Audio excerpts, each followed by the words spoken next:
আসসালামু আলাইকুম। ফটোশপের ধারাবাহিক আলোচনায় আজকে আমরা আলোচনা করব ফটোশপের এখানকার এই মেনুটা নিয়ে, যেটার নাম হচ্ছে স্পট হেয়ালিং ব্রাশ টুল। অর্থাৎ এই টুলের পাশে ছোট্ট একটা তীর দেখতে পাচ্ছি। এই তীরটা যখন আমি মাউস চাপ দিয়ে ধরে খুলে ফেলবো তখন আমি এর ভিতরে আরও অনেকগুলো টুলস দেখতে পাচ্ছি। এই প্রতিটি টুলস নিয়েই আমরা ধারাবাহিকভাবে আলোচনা করব। তো প্রথমেই আমরা আজকে জানবো স্পট হেয়ালিং ব্রাশ টুল। এই টুলটা দ্বারা আমরা কি করে থাকি। তো সেই জন্য আমি এই ফটোশপ ওপেন করার পরে প্রথম যে ইন্টারফেসটি আমরা দেখতে পাচ্ছি, এটা আমি পূর্বের মতোই আমার পূর্বে যে কাজগুলো করেছি তার রিসেন্ট কিছু ডকুমেন্ট এখানে আছে। তো আমি যদি পূর্বের কোনো ফাইল ওপেন করতে চাই তাহলে ওপেন মেনু থেকে ক্লিক করে ওপেন করে নিব, অথবা আমি নিউ ডকুমেন্টে গিয়ে কি ধরনের আমি পেজ নিতে চাই সেই ধরনের আমি একটা পেজ সিলেকশন করে আমি এখান থেকে ক্রিয়েট করলাম। আমি নতুন একটা পেজে প্রবেশ করলাম। প্রবেশ করার পরে এবার আমরা স্পট হেয়ালিং টুলস নিয়ে যেহেতু কাজ করব, অর্থাৎ দেখেন আপনার এইখানে যখন মাউসটা নিচ্ছেন সে দেখাচ্ছে একটা জিনিসের উপর থেকে কিভাবে দাগগুলোকে পরিষ্কার করে ক্লিন করে দেওয়া হচ্ছে। এই যেমন একটা স্পটকে সে মুছে দিচ্ছে। এইভাবে আমরা ছবিতে বা বিভিন্ন ডকুমেন্টে যদি কখনো স্পটগুলো পরিষ্কার করতে চাই তখন আমরা এই টুলসটা মূলত ব্যবহার করে থাকি। তো সেই কাজের জন্য আমি ইন্টারনেটের পেজ থেকে একটা ছবি নেই। যেমন আমি এখানে দেখেছি একটা ছবির নমুনা যে স্পট হেয়ালিং টুলস দ্বারা এখানে ছিল বিফোর, মানে আগে কি অবস্থায় ছিল তারপরে কি অবস্থায় হয়েছে। তো আমি এই ছবিটাকে আমি কপি করে ফটোশপে নিয়ে যাচ্ছি আমরা কিভাবে এই কাজটা করে থাকি। তো ফটোশপে আমি আবারও চলে গেলাম, এখানে আমি ওটা কপি করে নিয়ে এসে আমি এখানে পেস্ট করলাম। করার পরে আমি এখন জুমটা বড় করব। কিবোর্ড থেকে কন্ট্রোল প্লাস ধরে প্রেস করলে জুমটা বড় হবে আর কন্ট্রোল মাইনাসে জুম ছোট হবে। আমরা এইভাবে জুম ছোট বড় করে নিতে পারি। আচ্ছা, এখানে আমি এটা কপি করার পরে আমি যখন ছবিটা এখানে নিয়ে আসলাম, আসার পরে কিন্তু আমি এখন এই স্পট হেয়ালিং ব্রাশ টুল যখন সিলেকশন করছি, দেখেন আমার মাউসটা একটা চাকার মতো হয়ে গেছে। এই চাকাটা আমরা কম বেশি ছোট বড় করে নিতে পারি এবং কাজের প্রয়োজনে অবশ্যই ছোট বড় করতে হবে। সেটা আমরা কোথা থেকে শুরু করব? আমরা সবার উপরে দেখেন যখন যেই টুলটা আমরা সিলেকশন করি তখন সেই টুলের কিন্তু একটা প্যালেট এখানে চলে আসে। অর্থাৎ এই টুল সম্পৃক্ত যত কিছু কমান্ড দিতে হবে তার একটা প্যানেল বক্স এখানে চলে আসে। তো আমি এখানে যখন স্পট হেয়ালিং টুলসটা সিলেকশন করলাম তার জন্য কি কি টুলস বিদ্যমান সেই চিহ্নটা আমার এখানে হাজির। এখন আমি এখানে দেখতে পাচ্ছি যেহেতু আমার চাকাটাকে আমি কম বেশি ছোট বড় করতে চাচ্ছি, এখানে এই চিহ্নটাতে আমি দেখতে পাচ্ছি 31 লেখা আছে। ঘরটা খুললাম, খোলার পরে এই যে এখানে সাইজ দেখতে পাচ্ছি, এই সাইজ আমি যত বাড়াবো আমার চাকাটা তত দেখেন ছোট বড় হতে থাকবে। এই চাকাটাকে আমি এই সাইজটাকে আমি যত কমাবো সে আমার চাকাটা তত ছোট বড় হতে থাকবে। এই চাকাটা ছোট বড় করার জন্য আমরা কিবোর্ড থেকে কিন্তু সেকেন্ড ব্র্যাকেটগুলো আছে একসাথে দেখবেন, সেকেন্ড এবং থার্ড ব্র্যাকেট ইন্টার বাটনটার পাশে অবস্থিত। তখন দেখেন একটাতে চাপলে সে বড় হচ্ছে আর একটাতে সে চাপলে সে ছোট হচ্ছে। এভাবে আমরা এখান থেকেও করতে পারি কিবোর্ড সিলেকশন করে, অথবা আমরা এই মেনু থেকে যাই আমরা এই স্কেল অনুযায়ী আমি আমার ছোট বড় করে নিতে পারি। অর্থাৎ এটা আমার এই চাকাটা কতটুকু জায়গায় আমি কাজ করব সেই অনুযায়ী আমাকে মাপ মতো নিয়ে এই কাজটা করতে হবে। যদি আমি এই চাকাটা অনেক বড় রাখি, বড় করলাম, দেখেন আমি কি এখন যদি ওই স্পটটা আমি চাচ্ছি এখন মাঝখানে ওই স্পটটাকে কাজ করব, তো আমি যদি এখানে ক্লিক করে দেখেন পুরো ছবি মিলে সে কাজ উল্টোপাল্টা কাজ হয়ে যাবে। তো এই প্রয়োজনে আমাকে কি করতে হবে, আমার কাজের জায়গা অনুযায়ী আমাকে চাকাটা ছোট বড় করে রাখতে হবে। যেমন আমি যদি এত বড় রাখি, দেখেন এত বড় নিয়ে যদি আমি এখানে ক্লিক করি তাহলে অনেকখানি জায়গাটা নিয়ে সেকে এলোমেলো কাজ হচ্ছে। অর্থাৎ আমাকে কি করতে হবে, আমার সাইজ অনুযায়ী এখান থেকে আমি এই চাকাটাকে ঠিকঠাক করে রাখবো। তো এই জায়গাটা কিন্তু একটু এলোমেলো হয়ে গেছে, বিশৃঙ্খল একটা ভাব হয়ে গেছে, কারণ বড় একটা চাকাতে যখন আমি এখানে প্রেস করছিলাম। তো আমি কন্ট্রোল জেড দিয়ে আমি ফিরে আসতেছি আগের অবস্থায়, কন্ট্রোল জেড দিয়ে আমি ফিরে আসলাম। তো এখান থেকে আমি নিয়ন্ত্রণ করব আমার এই চাকাটাকে আমি কতটুকু ছোট বা বড় করব, বা কিবোর্ডের সেকেন্ড ব্র্যাকেটগুলো বা থার্ড ব্র্যাকেটগুলো যেখানে বিদ্যমান সেই টুলসটাকে আমরা প্রেস করে আমরা এই কাজটা করতে পারি। এরপরে আমরা চলে যাচ্ছি হার্ডনেসটা কি?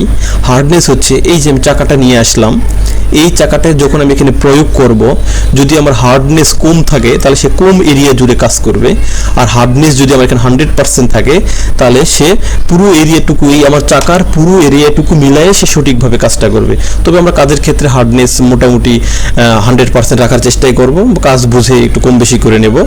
এভাবে আমরা হার্ডনেসটাকে মোটামুটি 100% রেখে ম্যাক্সিমাম সময় কাজ করব। আর কিছু কিছু ক্ষেত্রে আমার হালকা, দেখেছি ছবিটাতে হালকা একটু দাগ মানে সামান্য একটু পরিষ্কার করা প্রয়োজন, তখন আমরা হার্ডনেসটাকে একটু কমায়ে হালকা একটা ঘষা দেব। এইভাবে আমরা ধীরে ধীরে ধীরে ধীরে এই ডিজাইনগুলো নিয়ে বুঝতে শিখবো। তারপরে স্পাইসিং, এটা তো আপনার যতটুকু পারেন আমরা মিডিয়াম পর্যায়ে রাখবো, 50-70% মধ্যে রেখে স্পাইসিংটা রেখে আমরা এখান থেকে আমরা এই কাজগুলো করব। এখন আমরা কাজ শুরু করার পূর্বে আমরা দেখলাম আমরা কিভাবে চাকাটাকে ছোট বড় করব, হার্ডনেস কতটুকু থাকবে, স্পাইসিং কতটুকু থাকবে। এরপরে কাজ শুরু করার পূর্বে আমি আরও কিছু কাজ করতে হবে, যেমন আমি কিন্তু এখানে এই চলে যাচ্ছি আপনার লেয়ার, এই প্যানেলটার মধ্যে আমি লেয়ার প্যানেলটাকে টেনে সামনে নিয়ে আসলাম। তো আমরা যখনই কোনো একটা ছবি নিলাম, যেমন আমি এখানে নতুন একটা পেজ নিয়েছিলাম, সে দেখেন একটা ব্যাকগ্রাউন্ড, তারপরে এখানে একটা লেয়ার, তখন আমি যে ছবিতে কাজ করব এই ছবির এখানে সরাসরি যদি আমি এই লেয়ারে কাজ করি, করার পরে যদি আমার এখানে কোনো কাজ নিয়ে একটু অসুবিধা মনে হয়, তাহলে কিন্তু আগের অবস্থায় ফিরে যাওয়াটা অনেক সময় দায় হয়ে যায়। তো সেই ক্ষেত্রে আমাকে চেষ্টা করতে হবে আমি নতুন একটা লেয়ার নিয়ে কাজ করব। যদি কখনো দেখি যে আমার কাজটা পারফেক্টলি হয়নি, তাহলে আমি ওই লেয়ারটাকে বাতিল করে আবার নতুন করে আমি লেয়ার নিয়ে কাজটা করে যেতে পারবো। তো সেই ক্ষেত্রে এই ছবির এখানে আসার পরে যদি আমি নতুন একটা লেয়ার ক্রিয়েট করি, তাহলে আমার এখানে যে প্লাস এই মেনুতে ক্লিক করলে নতুন একটা লেয়ার ক্রিয়েট হয়ে যাবে। আমি ক্লিক করলাম, দেখেন নতুন একটা লেয়ার এখানে চলে আসছে, এই ছবির সামনে লেয়ার 2 এসে গেছে। অর্থাৎ আমরা এখন এই লেয়ার সিলেকশন রেখে কিন্তু আমরা কাজ শুরু করব।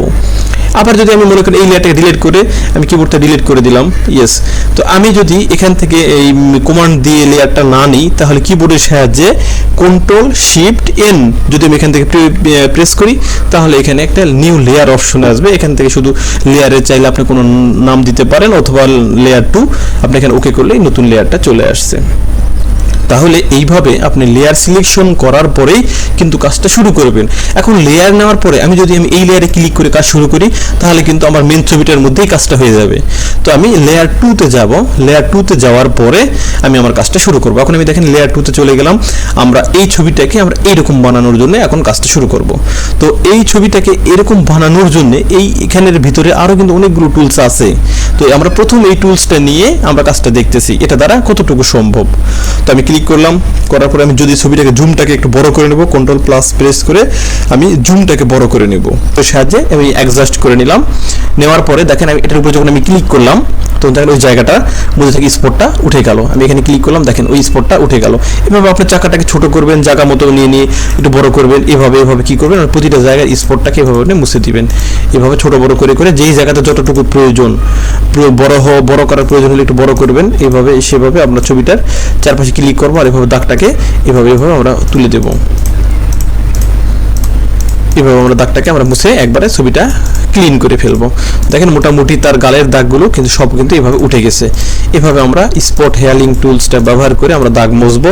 তবে এই জায়গাটা আরো ক্লিন বা আরো পরিষ্কার হবে, আরো অন্যান্য টুলের এখানে সমন্বয় আছে, তখন আমরা আরো দেখবো। তো শুধুমাত্র আজকে আমরা দেখতেছি কি স্পট হেয়ালিং টুলসটা ব্যবহার করে কিভাবে আমি একটা স্পটটাকে দূর করতে পারি। এভাবে দেখেন আমার এই পাশের ছবিটার মতো কিন্তু এই পাশের ছবিগুলো মোটামুটি দাগ মুক্ত হয়ে গেছে। তাহলে এইভাবে আমরা স্পট হেয়ালিং টুলস ব্যবহার করে আমরা কাজটা করতে পারি। এখন যেহেতু আমি দুইটা লেয়ার নিয়ে কাজ করছি, কাজের শেষে আমি এই লেয়ারগুলোকে অ্যাডজাস্ট করে দেবো। কিভাবে অ্যাডজাস্ট করব, Ctrl+E কিবোর্ডের সাহায্যে। দেখেন আমার এই আপনার লেয়ারটা আগে ছিল এখানে দুইটা লেয়ার আমার একটা লেয়ার হয়ে গেছে। যদি আমি ব্যাকগ্রাউন্ডের সাথে ম্যাচ করে দিই, তাহলে আবারও Ctrl+E দিলাম, দেখেন আমার সবকটা মিলে আমার এখন একটা লেয়ার হয়ে গেছে। এভাবে আমি কি করব, এখান থেকে স্পট হেয়ালিং টুলসটাকে আমরা এভাবে ব্যবহার করে আমরা দাগটাকে মুছে আমরা একটা ছবি আমার কাজের উপযোগী করে নেব। ঠিক এভাবে কোনো ডকুমেন্টের ভিতরেও যদি কোনো আমরা দাগ মুছতে চাই, ঠিক এভাবেই ছবির মতো করেই আমরা কোনো ডকুমেন্টের দাগ পরিষ্কার করব, সেখানে কাজ করতে পারবো। তাহলে আজকে আমাদের এই স্পট হেয়ালিং টুলসের এই প্রথম টুলসটা নিয়ে আমরা আলোচনা করলাম। আগামীতে আমরা এই নিচের এই টুলসগুলো নিয়েও আলোচনা করব।